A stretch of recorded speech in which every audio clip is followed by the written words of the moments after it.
right now I'm Platinum 2.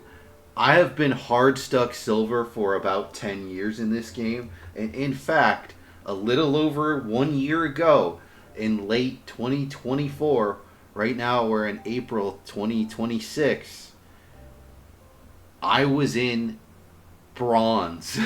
Literally in bronze. I'll bring up my op.gg here. So you can see here the various seasons on the left. Season 4, Bronze 2. I don't recall even playing ranked at all that season. And even in Season 5, I think that's when I first actually tried to play the game a little bit outside of normals. I mostly like Twisted Treeline, which is a 3v3 game mode back in these days. So wasn't that into ranked, but it's kind of the only thing to do when you think about it. So I mained Tarek support. Then they reworked it. Then I didn't really know what to do. And when I first hit Silver 2, I mained Trendemir in the top lane. And unfortunately, they nerfed him. And he's never really recovered ever since. And that just hasn't really been playable ever since. So then I just kind of went Garen, Teemo top lane most of the time. Still tried to make Trendemir work. It didn't really work. And in 2021, I switched to AD carry. First maining Caitlyn, then switching to MF. And then I just kind of switched roles all over the place from top to mid lane to wherever. And then in 2024, I decided, all right, I think I like mid lane the most because you get to be in more of the action and your decisions matter more than other lanes. Like, even way back in Season 9, when I was Silver 2 Trendemir, I would win lane easily 90% of the games that I played. But then you would get teammates who would crash out because you're split pushing. And on Trendemir, you're supposed to just split push forever. I'd literally be knocking down the enemy inhibitor with my first tier top tower still up. And it just still mind boggles me to this day how bad my teammates were because they're having to send 3 people just to slow me down. Like, they would send 3 people to deal with me top lane, and because of being able to, whirl over walls, ult away, they would send 3 and then not even get me. I would get away and just start pushing again, and they would have to send 3 again. Or, be able to make a back or kill 2 of them and then have to back. So it's like, how are you not dominating the rest of the map and getting every single dragon and closing out the games? It's literally 4v2 on the rest of the map. What are you doing? Yeah, I might not be helping in team fights, but I'm literally helping in team fights by the effect of them not having 5 people there. They're in fact only ever going to have 2 or 3 to fight the 4 of you. So I couldn't possibly contribute more. It's the equivalent of if Mordekaiser could ult 3 champions at once. That's essentially what I was doing, but I digress. So what really changed? How did I go from end of 2024 Bronze 1 to now Plat 2? That's a decent sized jump. Now, I'm going to be honest. 2024, I did not give a crap about League of Legends. It was one of the worst years of my life. Arguably the worst year of my life. Had a lot going on. Single dad stuff, and just didn't have time to play the game. I just wasn't putting in games. And when I did, I've never cared less. Just like in Season 4 when I didn't even know what was going on and I didn't even have runes. I didn't even know what runes were. And there used to be this big page and you had to use the in-game currency to purchase runes. It was this whole thing that I'd never even dived into. So I just didn't play much. Just didn't care. But you see, in 2025, I hit gold for the very first time. Now, what happened there was they buffed Morgana at the end of 2024, but I didn't bother trying it but it was clearly powerful, so I switched over to it. But that's not the full story, because I had never played the champ. Like, yeah, in an ARAM or a normal, here or there, tried it out support back when I was playing Tarek in like season 5, but I never could land her ultimate. I never figured it out, like the right way to do it, because if you don't know the different matchups, and especially with her having spell shield, if you haven't piloted the champion, you're not going to have that great of an understanding of how much damage can I endure. And the ult is very much an all in because it's channeled and then it pops, and you want to be hitting 2 enemies at once. So if I had played the champ in like a normal game, I would try ulting 2 people and they would just kill me before it even took any effect. Or they would both like flash out and I'd be like, oh my god, this is like impossible. So I figured I would just learn the champ. And like I always do, I don't really play unranked games. I really haven't. Since like the time when they reworked Tarek, I just don't operate that way. I don't find normals very fun at all. But I digress. That's not too important. So I learned a lot. Pretty much one-tricking Morgana. She was the best mid laner of last season. And weirdly, I'll get flamed sometimes for picking it this season. Now, they nerfed her a little bit. She's not what she was in 2026. She's not what she was in 2025, but she's still incredibly strong. Still one of the best mid lane champions. She's just not the best mid lane champion. So a lot of things that I've been doing differently is really choosing when to rotate a lot better. Obviously, you're going to want to rotate a lot, and that's one of the things I like about mid lane is I don't even rotate top almost ever. I almost never go top lane. I almost never, not almost never, but there'll be entire games where I don't roam bot lane because, especially if my team's winning, if they have a lead bot lane, then heck, I'm going to take towers mid lane. I'm going to secure dragons. I'm going to ward and harass the enemy jungler so he has to back. I'm going to ensure that, my jungler secures the grubs, the scuttle crab, and just outplays the enemy jungler. That's a lot easier to roam to. It's a way shorter distance, and in doing so, it's more controlled, I would say. Because a lot of times when you rotate from mid, the enemy is going to follow you, right? Your opponent, your other mid laner, the enemy mid laner, is going to try to match your roam, and a fight's going to break out between you and them before you ever even get to the other lane or wherever. So there's a lot of really great decision making stuff in there. So definitely last season, I definitely learned more about how to choose which fights to take and which fights to just to completely ignore and just keep pushing my lane, keep farming. One of the biggest differences, though, and where I think a lot of people go completely wrong, why I think so many people are hard stuck, I don't think it's why I was hard stuck, but one thing that people don't understand, and I'll go over why I believe I was hard stuck, but where I think so many people go wrong, the vast majority of players of this game, is that they'll watch a guide on YouTube or they'll watch a Twitch streamer explain how to climb. And it's often a very high elo player saying, alright, well, they're basically saying what they would do, how they would play it if they were playing from a fresh account that was in bronze, how they would get it up to challenger or whatever. But you have to understand that that doesn't make any sense in terms of giving advice for how other people should play the game, right? Because if you're playing regularly in challenger lobbies, your understanding, the way you play the game is really quite different.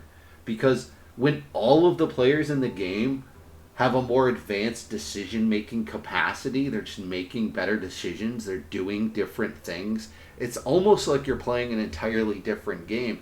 So these high elo players will say, well, this is how you climb. The first 3 minutes of the game are the most important. All right, sure. I will agree with you there. But the whole game is super important. So many games are winnable and people will just int and they'll completely throw the game away. How many times have you had a teammate who just seemingly for no reason crashes out and just ints the game? They're just raging in chat, they're flaming people, they're being a complete lunatic.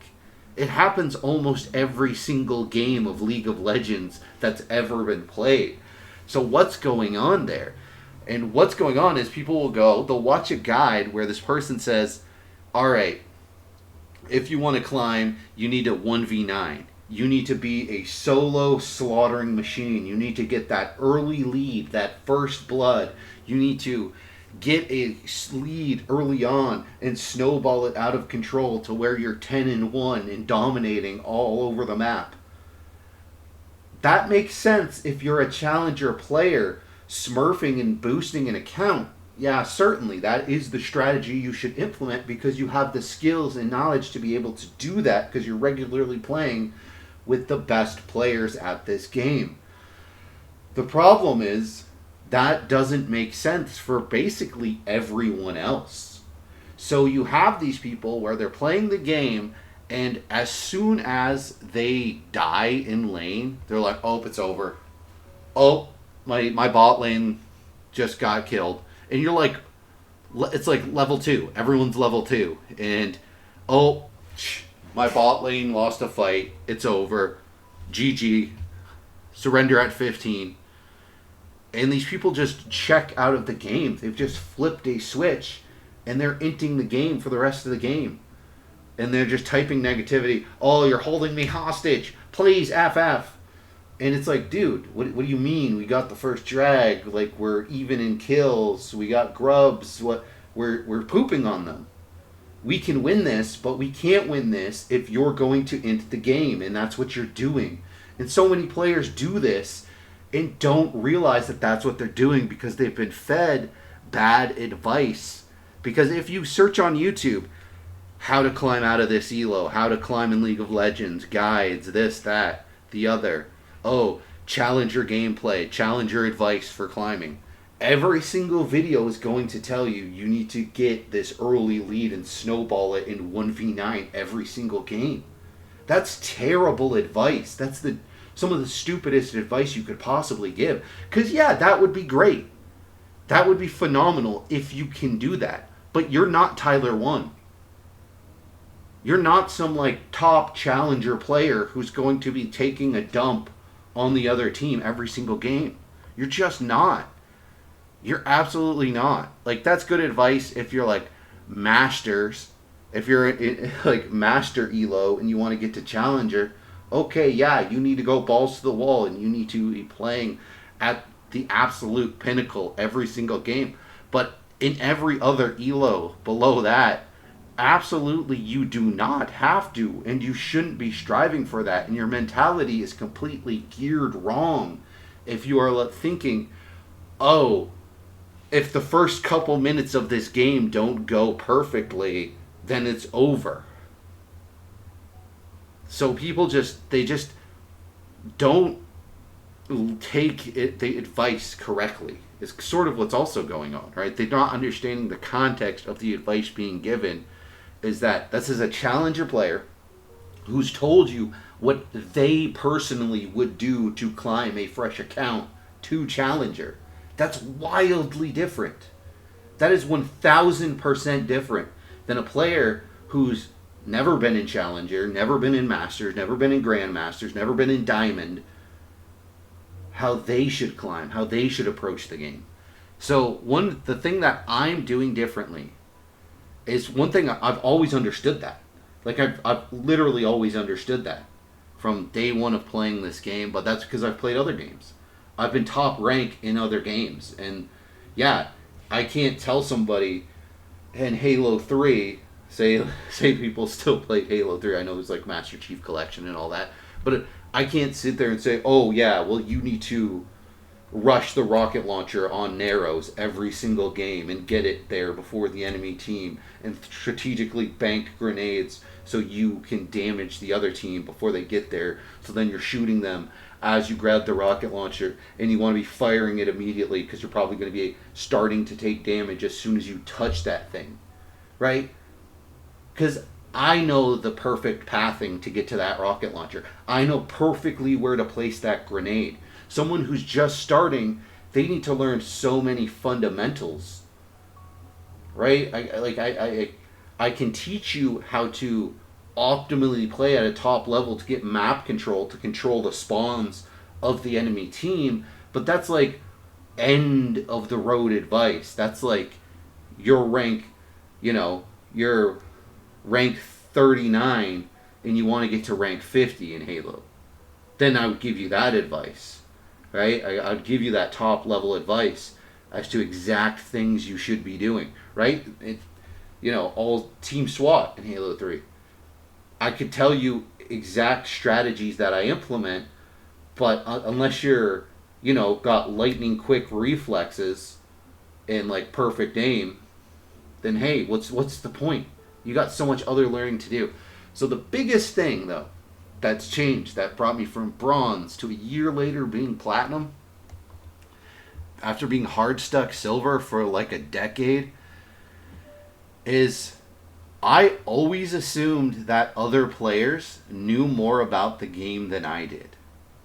Think about the times when you're playing this game and say you're running through the jungle. Now, I don't jungle main, never have. But say you're a laner and another laner is running through the jungle. Say you're one of the bot laners and you're running through your jungle, and this is like sort of past the lane phase part of the game, and a teammate is sort of near you. You're a half a screen away from each other, and your teammate is pathing towards an enemy. So clearly trying to invite you to 2v1, maybe 2v2 enemies to start a team fight. I always just assumed that everyone else played this game a lot more than I did and had more game knowledge than me, that they were better at the game through pure experience, or they watched more League of Legends content than me, so they just had like this better shot calling than I did, right? I was wrong. I've changed that mentality. I realized that most of these players, and I continue to realize this even more as now I've been playing in Platinum since February, so like 2 months now I've been in Platinum, and I realized, holy crap, these players are awful. They're stupid, even in Platinum.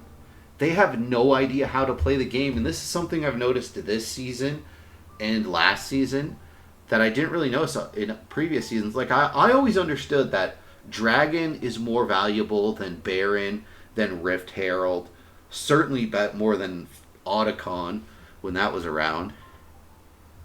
But it always just confused me, because I started to realize, how on earth do people prioritize Baron? They will call, let's go to a Baron, when Dragon's up. That makes zero sense. The Baron's twice as tanky and the buff isn't half as good. The Dragon buff is a permanent buff. And once every Dragon is a stepping stone to getting Dragon Soul. By the time your team has Dragon Soul and the other team doesn't, that's like your whole team having a full item ahead of every single member of the other team. That is worth like 6 Barons. That's like if you had a permanent Baron buff. In a way, like, Dragon is so insanely more valuable. Literally every Dragon except Elder is always better than every Baron. But people will always prioritize Baron because they're idiots.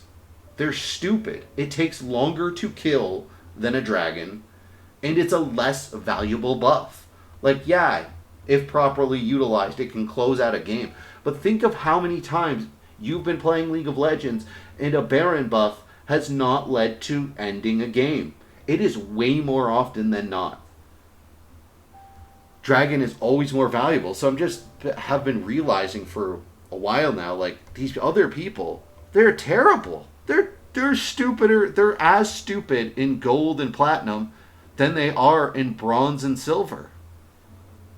And that's one incredibly valuable lesson that I learned was like these people, they just take the game a little bit more seriously in gold and platinum. They rotate to things faster is one of the biggest things. They don't like dilly dally in the jungle. They're not just pointlessly sitting in a jungle bush hoping that an enemy comes by. They're not doing like goofy stuff. They're not pointlessly going from mid lane to bot lane to mid lane. They're not just dinking around in the jungle doing nothing.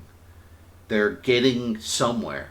Now, a lot of times it's going to be a bad call. And almost, like I said, if Baron and Dragon are up, and they're like, let's do Baron, and a whole enemy team is up, that's an insanely stupid call on 20 different levels. So, although they're still making the same bad calls that they made in Silver and Bronze, they're at least getting to that objective. Because in Silver, you will literally say only Baron's up. Dragon's nowhere near being up. And there's like nothing else to really do at that point. Someone will call, say your jungler calls Baron, and like you rotate to it, and then two of your other teammates are like randomly, one's at your blue buff, one's at your red buff, and the other one's like sitting under top tower for no reason. And you're like, what? The team just didn't rotate to this? 3 of the teammates are doing nothing? What is happening? You don't really encounter that kind of dipshittery in Platinum. And you encounter it less in Gold. So it's just like less raw insanity. I'm noticing in these in Gold and Platinum Elo, there's less like not trying zombie mode. People just with zero understanding of the game or what like even just no time management, just no urgency. They're just doing nothing. So yeah, that's the biggest difference in my gameplay is I trust myself. I trust that I am smarter than almost every player in the games that I'm in. My team, the other team, and I very frequently am not, but of the 10 players in the game, almost every game I'm going to be smarter than 8 of them. And maybe the 9th is smarter than me. That's just... And within that, I trust the calls that I make. I trust the decisions that I make so much more than I used to.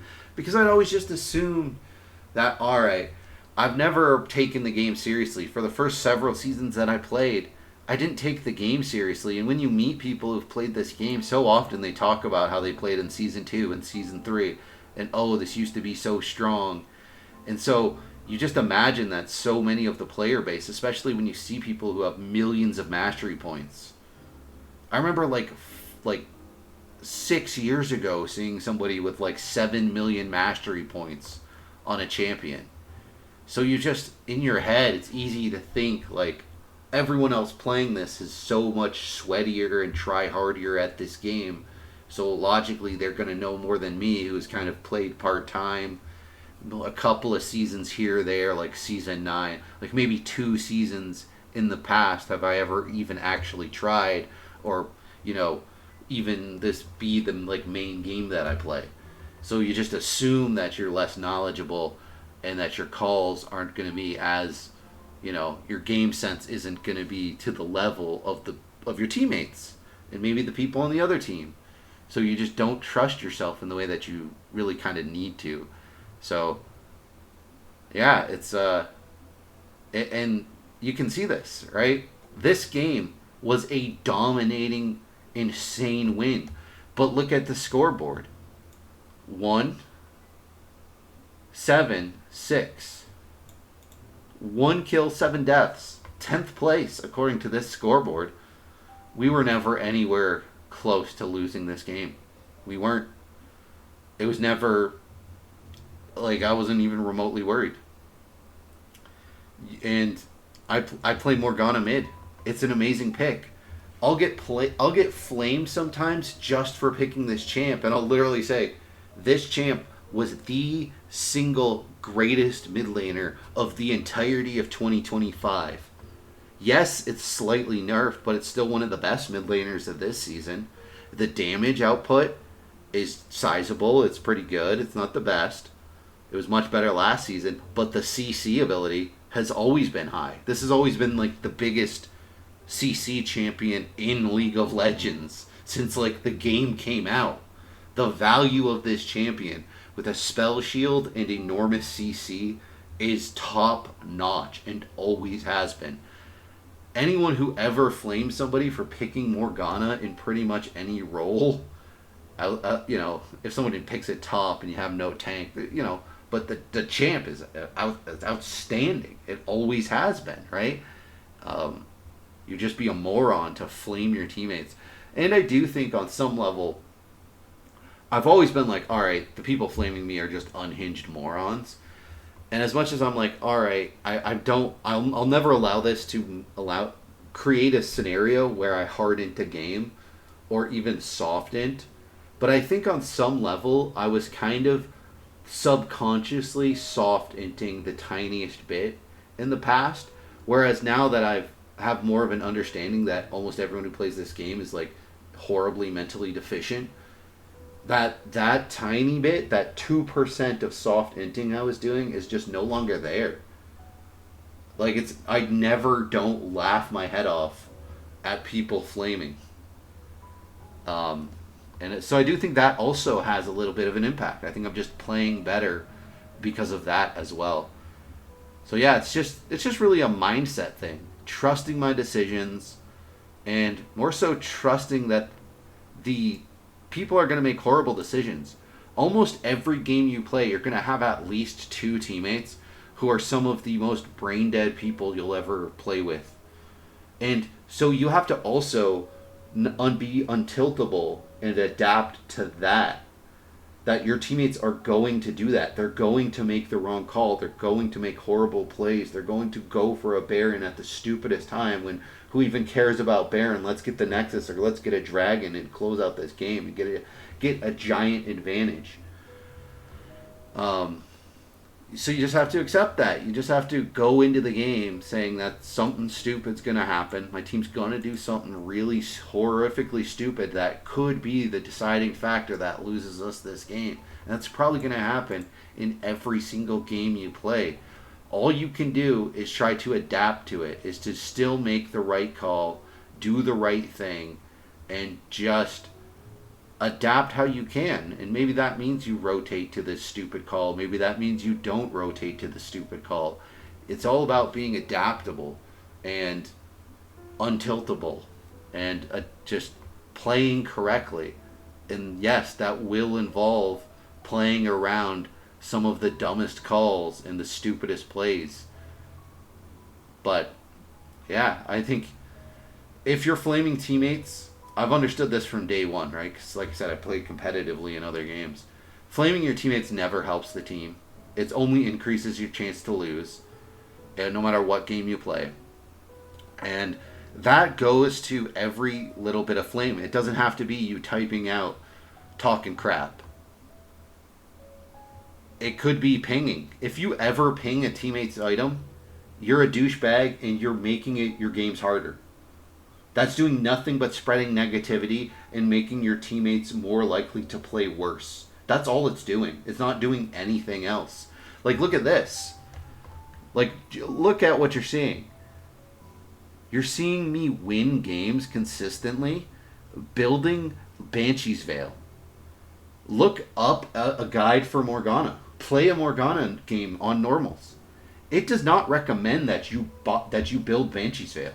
But I build it every single game. And almost every game I play of Lux or Seraphine or whatever mid lane, I'm almost always building Banshee's Veil. Unless the other team is super AD heavy, it is probably going to be Banshee's Veil in every game. I would have built Banshee's Veil this game probably after.